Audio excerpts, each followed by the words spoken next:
उस मुल्क की सरहद को कोई छू नहीं सकता, जिस मुल्क की सरहद की निगहबान हैं आंखें।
अपने प्रयासों के फलस्वरूप वे जम्बू द्वीप के लोगों को देवताओं के निकट लाने में समर्थ हो सके।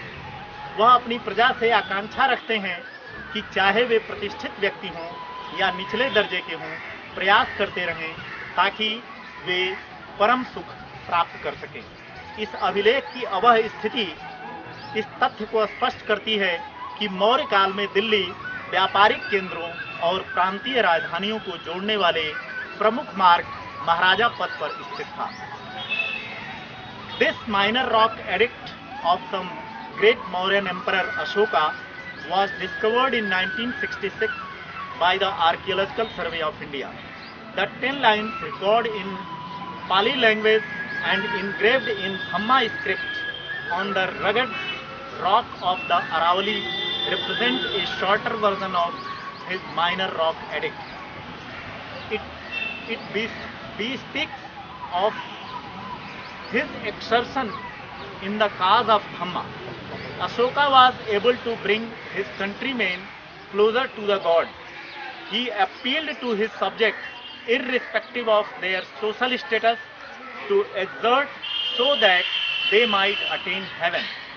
The present rock edict indicates that during ancient times, Delhi was situated on the trunk route connecting the other main cities called Maharaja Path.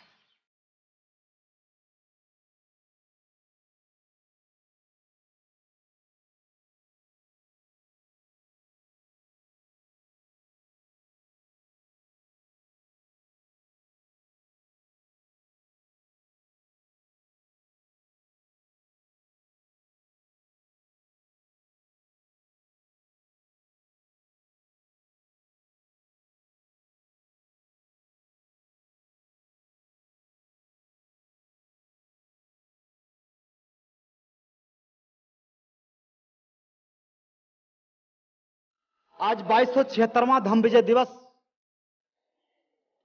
समारोह को सफलतापूर्वक मनाने के लिए उपस्थित हो चुके हैं। तो सबसे पहले आज की इस सभा का अध्यक्षता करने के लिए हमारे बीच हर वर्ष की भांति उपस्थित होने वाले हैं सम्राट अशोक क्लब शाखा दिल्ली एनसीआर के बड़े जुझारू कार्यकर्ता, सीनियर कार्यकर्ता और इस शाखा के अध्यक्ष हमारे बीच उपस्थित हो रहे हैं माननीय राजेश कुमार मौर्य जी। हमारे बीच उपस्थित होंगे कानपुर से चलकर आए हुए सम्राट अशोक क्लब भारत के राष्ट्रीय महासचिव अमरीक सिंह साहब के। और इस उत्साह को देख करके हमारे अतिथि महोदय लोग भी अंदर से गदगद हो चुके हैं। आपके बीच कुछ ही क्षणों में इस मंच पर आपके सामने होंगे हमारे दिल्ली शाखा के सम्राट अशोक क्लब के शाखाओं के कार्यकर्ता। बड़े ही स्वागत के साथ, बड़े ही उत्साह के साथ हमारे मुख्य वक्ता को इस मंच पर लाने का प्रयास कर रहे हैं। तो आपके बीच, हमारे बीच उपस्थित हैं आज के मुख्य वक्ता माननीय डॉक्टर सच्चिदानंद मौर्य जी।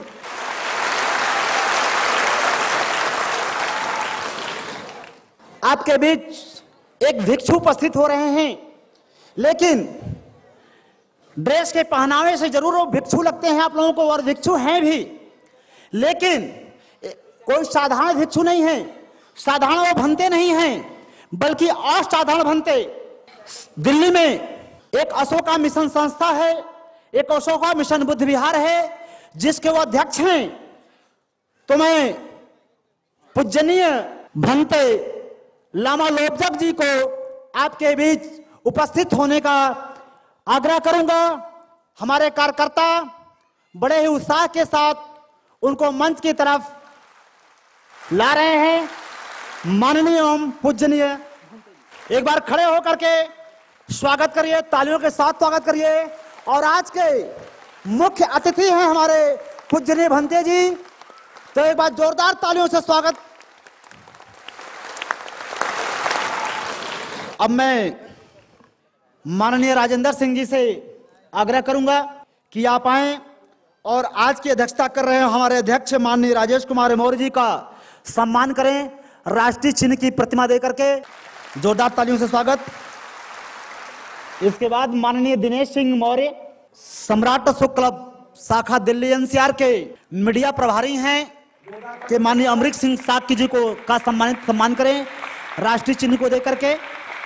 इसके बाद मैं सम्राट अशोक क्लब शाखा दिल्ली एनसीआर के प्रवक्ता माननीय शत्रुघ्न सिंह साहब जी से आग्रह करूंगा आज के मुख्य वक्ता डॉक्टर सच्चिदानंद मौर्य जी का स्वागत आप राष्ट्रीय चिन्ह को देकर करें। मैं आग्रह करूंगा अध्यक्ष महोदय जी से, आज के अध्यक्षता कर रहे अध्यक्ष महोदय जी से, कि आप आज के मुख्य अतिथि माननीय एवं पूजनीय भंते जी का स्वागत आप राष्ट्रीय चिन्ह देकर करें। जोरदार तालियों से स्वागत। अब हमारे बीच कुछ अधिकारी वर्ग के लोग भी आए हुए हैं, मैं उनका इस मंच के माध्यम से स्वागत करना चाहता हूं। और मैं आग्रह करूंगा माननीय संतोष कुमार जी से, ताकि सम्मान के लिए कि माननीय बीके प्रसाद जी का स्वागत के लिए आप आएं। माननीय संतोष कुमार जी और राष्ट्रीय चिन्ह देकर के स्वागत करेंगे।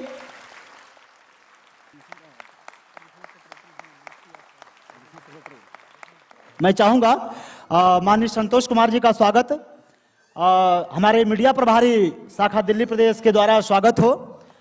और ये भी लेखा परीक्षा निरीक्षक माननीय संतोष कुमार जी का स्वागत कर रहे हैं, मीडिया प्रभारी सम्राट अशोक शाखा दिल्ली एनसीआर के। जोरदार तालियों से स्वागत। हमारे बीच बहुत सी ऐसी हस्तियां बैठी हुई हैं और हम तो ये कहेंगे कि यहाँ पर बैठा हुआ हर शख्स अपने आप में एक बहुत बड़ी हस्ती है, लेकिन कुछ उसमें से ऐसे विशिष्ट लोग होते हैं जो अपने जीवन में ऐसी ऐसी उपलब्धियां हासिल किए होते हैं कि उनकी उपलब्धियों के आगे सामान्य लोग अपना सर झुकाते हैं। और इस तरह के हमारे बीच में एक ऐसे शख्स मौजूद हैं, एक ऐसे महापुरुष मौजूद हैं जिनका नाम है मोतीलाल गोल्फ गुरुजी। मोतीलाल गोल्फ गुरुजी को हम आप मंच पर आमंत्रित करते हैं स्वागत के लिए। इनके दादाजी, इनके पिताजी और हो सकता है कि उससे भी पीछे की पीढ़ियां भारत में ही नहीं बल्कि अंतर्राष्ट्रीय स्तर पर गोल्फ सिखाती रही हैं। मैं सब लोगों से कह रहा हूं कि खड़े होकर के इनका आशीर्वाद लें और ऐसी शख्सियत बन के आप लोग दिखाएं। हमारे बीच में ऐसी हस्तियां आई हुई हैं। इसके बाद हमारे बीच में एक नेता मौजूद हैं। हमारा जो आज का विचार गोष्ठी और सांस्कृतिक कार्यक्रम का जो विषय बिंदु है वो कहीं ना कहीं राजनीति से छूता हुआ नजर आता है और ये पूर्व में मंत्री भी रह चुके हैं और संसद के सदस्य भी रह चुके हैं। और आज जिन बिंदुओं को हम लोग टच करेंगे वो आप लोग सामने देख रहे हैं कि वर्तमान परिप्रेक्ष्य में सम्राट अशोक महान के शासन शैली की प्रासंगिकता। आज हमारे बीच आए हुए ये नेतृत्वकर्ता निश्चित रूप से बैठ करके अगर सुनेंगे तो इन्हें पता चलेगा कि सम्राट अशोक क्लब ने जो शोध किया है, सम्राट अशोक क्लब ने जो शोध किया है उस शोध में कितना दम है और वहां सम्राट अशोक महान की शैली से हमारे देश को क्या फायदा हो सकता है अगर उसको राजनीतिक क्षेत्र में अगर ले आए, उसके राजनीतिक क्षेत्र में उसे लागू करें। तो मैं उनसे आग्रह करूंगा कि 2 मिनट के लिए मंच पे आए। हम उनका स्वागत करना चाहते हैं और ये राष्ट्रीय प्रतीक जो आपको दिए जा रहे हैं, ये राष्ट्रीय प्रतीक हमारे राष्ट्रपति महोदय के सिर पे ताज की तरह से चमकता है। और मैं माननीय नागमणि जी को आमंत्रित करता हूं और भगवान जी भगत, सम्राट अशोक क्लब शाखा दिल्ली एनसीआर के महाप्रबंधक भगवान जी भगत आपका स्वागत करेंगे।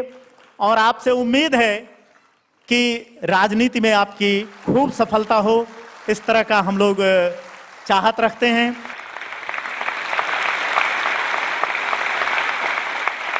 आप सभी दर्शकों का बहुत बहुत धन्यवाद। जिस तरह से हमारे मेहमानों का आप लोगों ने स्वागत किया है, मैं आप लोगों का स्वागत करता हूं तालियां बजा करके और आप लोगों के लिए धन्यवाद। अब आगे की कड़ी में, जैसा कि हर वर्ष धम्म विजय दिवस समारोह का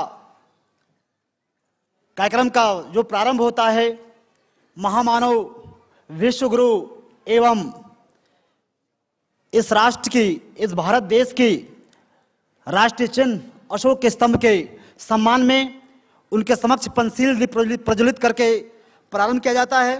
तो इस पंचशील दीप प्रज्वलन के लिए मैं चाहूंगा आज की अध्यक्षता कर रहे माननीय राजेश कुमार मौर्य जी, सम्राट अशोक क्लब शाखा दिल्ली एनसीआर के अध्यक्ष, आप पंचशील दीप जला करके इस कार्यक्रम को प्रारंभ करें। ये जो 5 दीप हैं बहुत ही मुख्य सूत्र के रूप में भूमिका निभाते हैं।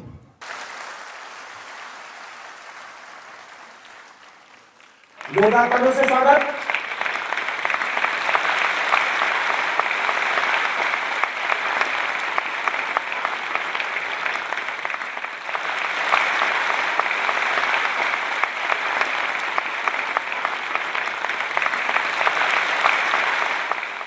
अब इसके बाद अगले कार्यक्रम के लिए मैं सम्राट अशोक क्लब भारत के राष्ट्रीय सांस्कृतिक सचिव कुमार प्रवीण जी को आमंत्रित करना चाहूंगा कि आप आए और अगले कार्यक्रम को संचालित करें। राष्ट्रीय सांस्कृतिक सचिव माननीय कुमार प्रवीण जी। धन्यवाद। परम श्रद्धेय कार्यक्रम की अध्यक्षता कर रहे दिल्ली एनसीआर के अध्यक्ष माननीय राजेश जी, मुख्य अतिथि जी डॉक्टर सच्चिदानंद मौर्य जी और इस विशाल ऑडिटोरियम में उपस्थित तमाम अंतिम व्यक्ति से लेकर प्रथम व्यक्ति तक की हैसियत रखने वाले प्रत्येक व्यक्ति का मैं नमन करता हूँ। प्रवक्ता सम्राट अशोक क्लब दिल्ली एनसीआर माननीय शत्रुघ्न सिंह शाक्य जी को आमंत्रित कर रहा हूँ कि आप आएँ और दिल्ली एनसीआर के प्रेरणा स्रोत रहे निर्वाण प्राप्त माननीय नेक राम शाक्य जी के सम्मान में कुछ शब्दों के पुष्प समर्पित करें। आदरणीय शत्रुघ्न सिंह साक्षी जी। किसी भी देश का नौजवान अपने देश के लिए, अपने समाज के लिए या अपने परिवार के लिए कुर्बानी देने को तैयार नहीं होगा। पूर्व में कुर्बान हुए उन महान हस्तियों को जिन्होंने बिना अपने किसी भी स्वार्थ के, बिना किसी गिला और शिकवा किए अपना संपूर्ण जीवन राष्ट्र के लिए न्यौछावर कर दिए और राष्ट्र के लिए कार्य करते करते उन्होंने बिना किसी स्वार्थ के अपनी जान की बाजी तक लगा दी। लोग जन्म लेते हैं, पूरा जीवन जीते हैं, संतानें पैदा करते हैं, धन कमाते हैं और अपने लिए खूब काम करते हैं, लेकिन उनमें से बहुत थोड़े से ऐसे लोग होते हैं जो राष्ट्र के ऊपर समर्पित होते हैं, राष्ट्र के लिए काम करते हैं, मानवीय मूल्यों को आगे बढ़ाने के लिए काम करते हैं। जब मैं दिल्ली में आया और सम्राट अशोक क्लब के इस राष्ट्रीय मिशन को, राष्ट्रीय एकता और अखंडता के मिशन को लेकर के मैं धरती पर उतरा, दिल्ली की धरती पर उतरा, तो उस समय एक ही शख्स जो हमारे हर सुख दुख में सम्राट अशोक क्लब को जहां जहां छोटे छोटे सलाह की जरूरत पड़ी वहां वहां उन्होंने हमें बल दिया।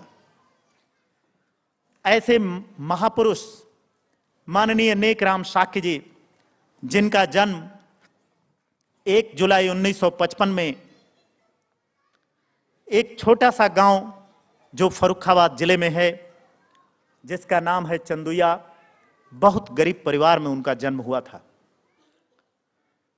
उनके माता रेणुका देवी तथा उनके पिता जयराम सिंह शाक्य, उन्होंने एक ऐसे बलवान, वीरवान और ऐसे उत्साह पुरुष को जन्म दिया जिन्होंने मरते समय तक वो सिर्फ राष्ट्र की बात सोचते थे, किस तरह से राष्ट्रीय एकता और अखंडता को बल दिया जाए और किस तरह से सम्राट अशोक क्लब को मजबूत करके उस राष्ट्र, उस कार्य के लिए प्रेरित किया जाए और किस तरह से उसे आगे बढ़ाया जाए। इसी कार्य के लिए वो अपना पूरा का पूरा जीवन उन्होंने लगा दिया। उन्हें कैंसर की बीमारी हो गई और कैंसर की बीमारी होने के बावजूद भी उन्होंने सम्राट अशोक क्लब का कार्य नहीं छोड़ा। उनका कहना था कि अब क्या आराम करना है, जो थोड़ी सी जिंदगी बच गई है उस थोड़ी सी जिंदगी का ही हमें इस्तेमाल करना है और इस राष्ट्र के लिए हमें काम करना है। ये उनके शब्द हुआ करते थे। उन्होंने हाई स्कूल पास किया और उस जमाने में उन्होंने फर्स्ट डिवीजन हाई स्कूल पास किया। उनके 2 बच्चे हैं, उन बच्चों से हमेशा हम संपर्क में रहते हैं, सम्राट अशोक क्लब हमेशा संपर्क में रहता है। उनके सुख दुख का ध्यान हम लोग रखने का प्रयास करते हैं। और ऐसे महापुरुष जिन्होंने, जो हमारे प्रेरणा स्रोत हैं, माननीय नेकराम शाक्य ही नहीं बल्कि भारतवर्ष के बहुत से ऐसे वीर, सरदार भगत सिंह, चंद्रशेखर आजाद, ज्योतिबा राव फुले, सावित्रीबाई फुले, बाबू जगदेव प्रसाद, ऐसे वीरों के ने जिन्होंने अपने जान की बलि चढ़ा करके अपने समाज के लिए, अपने राष्ट्र के लिए काम किया। और उतना ही नहीं, बहुत से ऐसे लोग जो प्राकृतिक विपदाओं के शिकार हो जाते हैं, बहुत से ऐसे सैनिक जो बॉर्डर पे, जो सीमाओं पर लड़ते लड़ते दुश्मन की गोलियों के शिकार हो जाते हैं, बहुत से ऐसे हमारे देश के बच्चे, बहुत से ऐसे पुरुष, बहुत सी ऐसी महिलाएं जो आतंकवाद का शिकार हो जाती हैं, बहुत से ऐसे लोग जो प्राकृतिक विपदा के शिकार हो जाते हैं। ऐसे लोगों के लिए सम्मान में, ऐसे लोगों को श्रद्धांजलि देने के लिए, ऐसे लोगों को मन से ताकत देने के लिए हम लोग 1 मिनट का मौन रखें। इसके लिए मैं ऑडिटोरियम में बैठे हुए सभी लोगों से मेरा आग्रह है कि सभी लोग 1 मिनट के लिए खड़े हो जाएं और यह मौन उन लोगों के लिए समर्पित है जिन्होंने अपनी जानें गंवाई।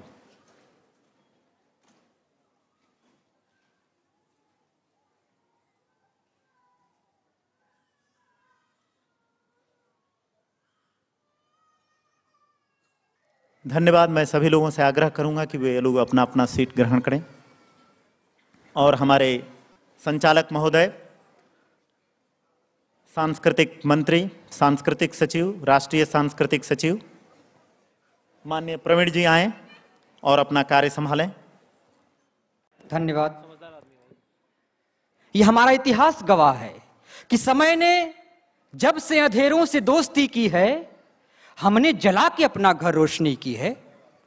समय ने जब से अंधेरों से दोस्ती की है, हमने जला के अपना घर रोशनी की है। और गवाह हैं दीवारों पे ये धुएं के धब्बे कि यहां कभी रोशनी ने खुदकुशी की है। और वास्तव में ऐसी रोशनियां जो कभी कभार नेक राम शाक्य जी के रूप में धरती पर अवतरित होती रहती हैं, हमारी ये परंपरा है कि हम ऐसी रोशनियों को, ऐसी महान विभूतियों को हमेशा आदर देते हैं, सम्मान देते हैं, नमन करते हैं। माननीय राजेंद्र सिंह जी को आमंत्रित करता हूं कि आप आएं और शब्दों से हमारे उपस्थित इन तमाम अतिथियों का सम्मान करें। आदरणीय राजेंद्र जी।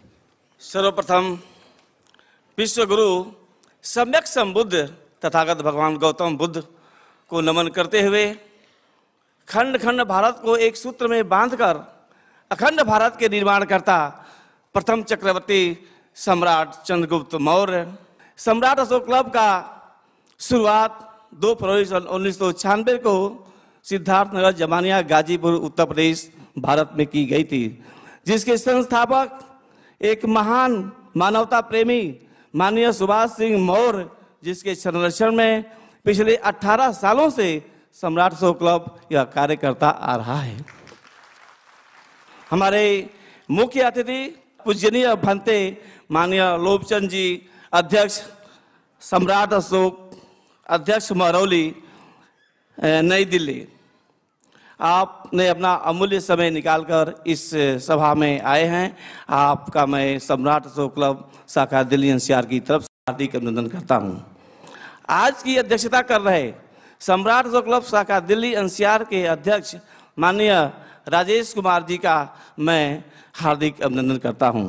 राष्ट्रीय प्रवक्ता माननीय सच्चिदानंद मौर्य, सम्राट अशोक क्लब भारत, मैं आपका अपनी टीम की तरफ से हार्दिक अभिनंदन करता हूं।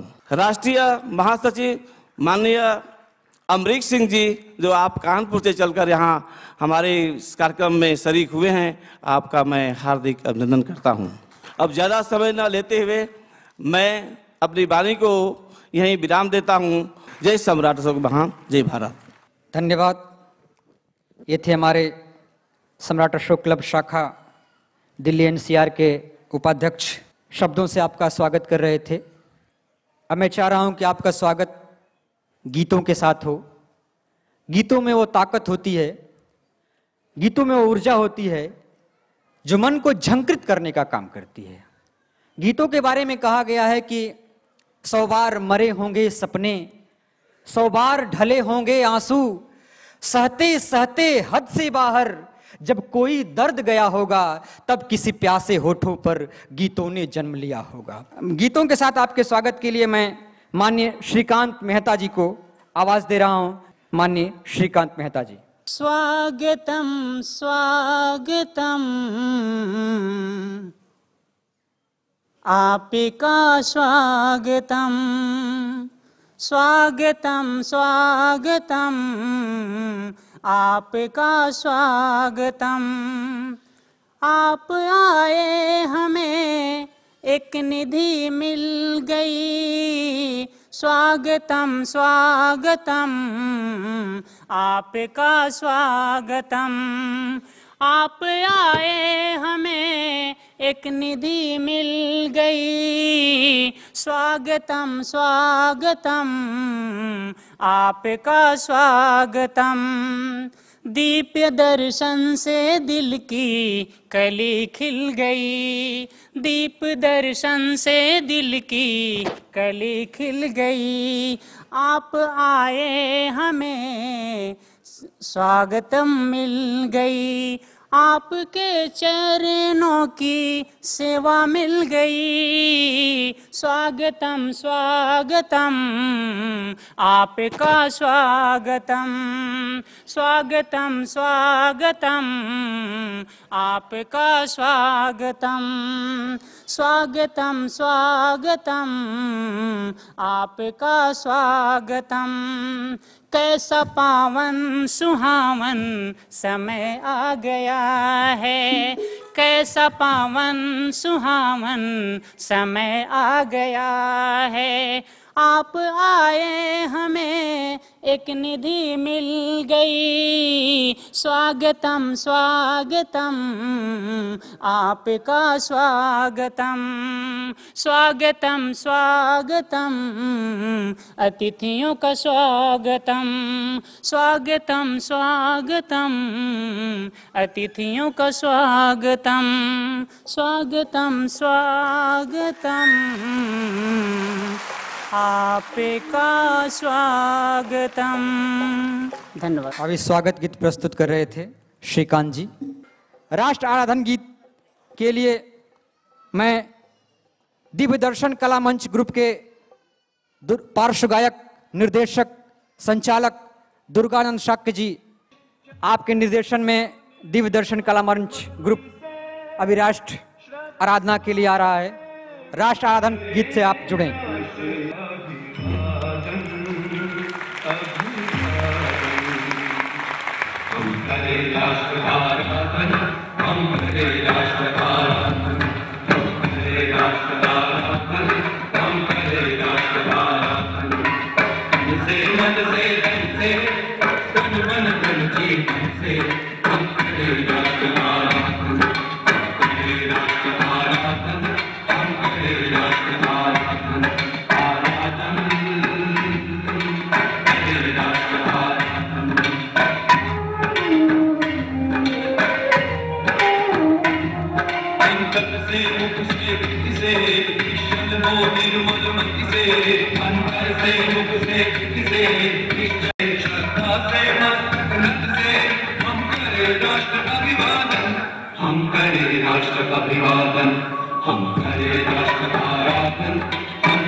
तमाम जीवन के दर्शन से, कलाओं से, संस्कृतियों से हम राष्ट्र का आराधन करें। एक विशेष प्रस्तुति थी दिव्य दर्शन कला मंच ग्रुप के द्वारा। अब मैं कार्यक्रम को मुख्य बिंदु से जोड़ रहा हूं। हमारे बीच प्रवक्ता सम्राट अशोक क्लब उत्तर प्रदेश पूर्वी जोन से माननीय गिरीश चंद्र मौर्य जी उपस्थित हैं। जोरदार तालियों के साथ अपने संबोधन के लिए गिरीश चंद्र मौर्य जी को आमंत्रित करें। आपके बीच गिरीश चंद्र जी। बिना किसी भूमिका के सबको नमन करते हुए राष्ट्र तथा विश्व कल्याण की कामना करते हुए भगवान गौतम बुद्ध से कि हे बीतराग हे पूर्ण मुक्त, तुमने कहा मैं तो ठहर गया और अंगुलीमाल ठहर गया, चरणों में गिर पड़ा वो भी शुद्ध बुद्ध हो गया। हे शाक्य मुनि, उन सहस्र अंगुलीमालों को रोको जो जगह जगह फैले हुए हैं, लूट भ्रष्टाचार व्यभिचार हत्या कर रहे हैं, जो सांप्रदायिक तनाव फैला करके दंगा कर रहे हैं, जो मिटा रहे हैं सद्वृत्तियों को, धर्म को, न्याय को, कर्तव्य को, जिनके लिए निजहित स्वर्ण मुकुट है और जनहित चरण पादुका, भोग लोलुपता अनाचार मिथ्याचार के अस्त्र शस्त्रों से युक्त इन अंगुली मालों को रोको तथागत, ताकि समस्त दिशाओं में फिर से गूंज उठे बुद्धं शरणं गच्छामि, धम्मं शरणं गच्छामि, संघं शरणं गच्छामि, संघं शरणं गच्छामि। सम्राट अशोक क्लब के कार्यकर्ताओं और समर्थकों के अंदर क्या चल रहा है उसको भी 2 लाइन कविता के माध्यम से अपने इतिहास को नमन करते हुए आज अपने इस राष्ट्रीय त्योहार धम्म विजय दिवस को नमन करते हुए उन राष्ट्रीय महापुरुषों को नमन करते हुए 2 लाइन कि किसी ने गीता किसी ने पुराण पढ़ी है, किसी ने गीता किसी ने पुराण पढ़ी है, किसी ने बाइबिल तो किसी ने कुरान पढ़ी है। हम इंसानियत के पुजारी हैं, हमने सिर्फ किताबे इंसान पढ़ी है। अरे जाके कह दो नफरत के ठेकेदारों से कभी अमन की सूरतान पढ़ी है। नफरत के गणित तो पल भर में बना लें, मुल्क तरक्की की कभी विज्ञान पढ़ी है। अरे झूठे सब्ज बाग दिखाना इस मुल्क को छोड़ दो, ये बुद्ध अशोक की धरती है। हमने भी इतिहास के साथ मनोविज्ञान पढ़ी है, हमने भी इतिहास के साथ मनोविज्ञान पढ़ी है। डॉक्टर साहब और शत्रुघ्न जी के सम्मान में 2 शब्द कि आप न होते तो हम लोग खो गए होते, आप न होते तो हम लोग खो गए होते, इस जिंदगी से रुसवा हो गए होते। आपने आकर हमको हंसकर जगाया है डॉक्टर शत्रुघ्न सिंह साक्य, वरना हम तो अभी भी सो रहे होते, वरना हम लोग तो अभी भी सो रहे होते। यह कार्यक्रम क्या सम्राट अशोक क्लब के कार्यकर्ताओं उनके समर्थकों के अंदर क्या चल रहा है उनके दिलों में 2 लाइन कविता के माध्यम से कि संभले हैं जरा और संभल ले तो दीजिए, कि संभले हैं जरा और संभल ले तो दीजिए, कुछ देर लहू और उबल ले तो दीजिए। सोचे हैं जो भी मैं वो पूरा काम करूंगा, थोड़ा सा मेरा वक्त बदलने तो दीजिए, थोड़ा सा मेरा वक्त बदलने तो दीजिए। तब करके निखर आएगी शख्सियत मेरी, हमराह मुझे आग पर चलने तो दीजिए, हमराह मुझे आग पर चलने तो दीजिए। ये शीश महल दौड़ कर कदमों पे आएंगे, ये शीश महल दौड़ कर कदमों पे आएंगे, तरकस से मेरे तीर निकलने तो दीजिए, तरकस से मेरे तीर निकलने तो दीजिए।